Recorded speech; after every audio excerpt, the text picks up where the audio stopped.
Hello and welcome to Education in Focus, powered by Chalkboard News. I am Dan McCaleb, Vice President of News and Content at the Franklin News Foundation, which publishes chalkboardnews.com. Chalkboard is a news website dedicated to issues related to K-12 education. A new national study shows that U.S. schools are spending far more on education than they were 20 years ago, with the number of school workers increasing much faster than student enrollment. Joining me today to discuss the study is Chalkboard's K-12 editor, Brendan Clary. Brendan, you covered the story at Chalkboard News. Tell us more about it. Yeah, absolutely, Dan. So basically, this is a study from the Reason Foundation, and they were looking at K-12 resources and outcomes. So essentially, it's a very broad study. They had some breakdowns by state too. So our readers may have seen, a breakdown for their state. But essentially, it looked at overall in the last 20 years, essentially from 2002 to 2020, how has education funding changed? How has teacher salary changed? How has public school staffing changed? Where is that money going, essentially? And then, how are students performing state by state, right? And so looking at those kinds of trends. So essentially, they found 5 trends. So key trend number 1 from the report is that education funding is up in nearly every state. So it was at historic levels even before the COVID-19 pandemic. Just because of inflationary pressures, costs are going to go up regardless year after year.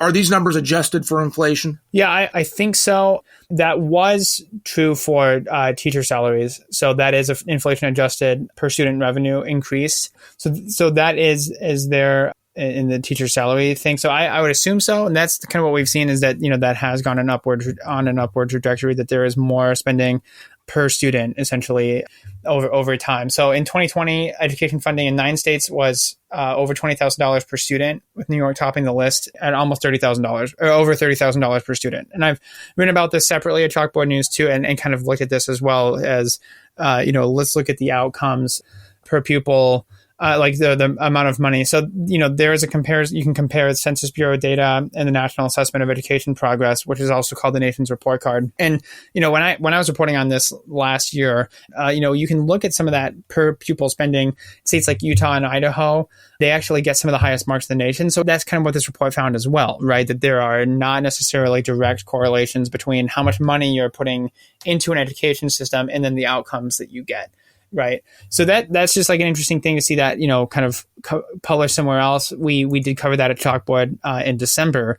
So it's something that, we had for a little while, but it also does put like a broader point on that, that education funding is up. So when you do hear people saying like, well, we don't fund our education systems, like we have been funding it more. And like, you can make an argument, maybe we need to be funding it even higher. But at a certain point, and actually this was covered in that international tests, and I report about this at Chalkboard News too, they actually say if you start spending, it doesn't really make a difference about how much money you're spending on a student within a certain age range over a certain amount, right? Then what happens is, how do you use that money? How are you targeting it? What kind of instruction is that student receiving?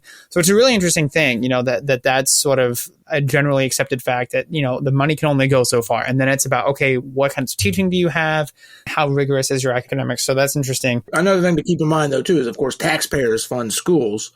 So as more money flows into schools, taxpayers are bearing the brunt of that. And they're having to pay more for their schools. So there's got to be a balance there. Anyway, go ahead. Absolutely. No, you're absolutely right. And so that another interesting thing that, while education spending is up, teacher salary is about the same. So in 10 states where the funding was the growth that this found, the actual teacher salaries had declined in 3. Again, that's adjusted for spending power for inflation.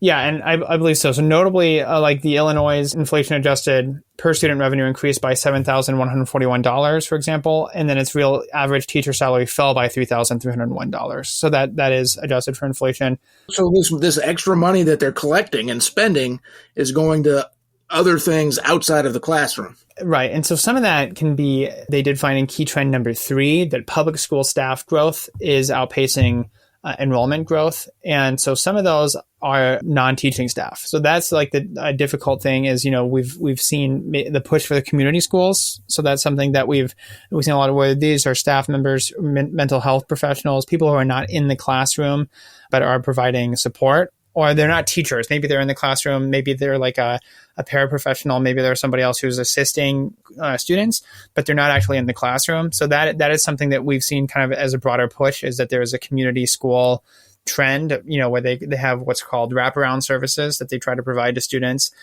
Some of that is for like an equity push, right? Of maybe providing services to students that they wouldn't get anywhere else. And then they see that as like, this is how we can help them, get them on the same footing as other students. So anyway, that's interesting. And what another thing that we've seen too is that student enrollment is declining, and that's happening across the country in larger districts like Boston Public Schools, and smaller districts like Flint. A lot of those have just lost a lot of students, and there's a lot of different reasons for that. I mean, that's in California too. It's all around the country. We've seen a lot of declines in student enrollment, and then also too, some of that money is being directed toward pensions, right? Which, is it's a ever-present sort of issue with education and a lot of public workers. I know that the sister site, the Center Square, has written a lot about different pension systems and bailing those out. So that is, that eats a lot of the money that goes toward teachers is going towards benefits. And, as healthcare costs rise as well, that's part of it. And then, the other key trend that it found, and something that I've already sort of talked about, Dan, is that there's not necessarily a relationship between funding growth and outcomes across states. So test scores don't necessarily improve just because you're throwing more money at the problem. And that's something that, I did cover back in December, but essentially, this report found that like over that time period, especially like the funding growth between 2003 and 2019, I was looking at just 1 year. They're looking over at the whole thing, but like that almost 20-year period there. New York had the largest increase in per student funding, but its scores were largely flat. That's what it found, including declines in both 4th and 8th grade reading. And then Arizona ranked near the bottom in per student funding growth, but saw that their scores gained across all subjects. So, and especially for low income students. So it's just an interesting look at maybe, the whole nation's, like, how are we using our education money? Agreed, Brennan. And as usual, thank you for your insight. Listeners can keep up with this story and all stories related to K-12 education at chalkboardnews.com.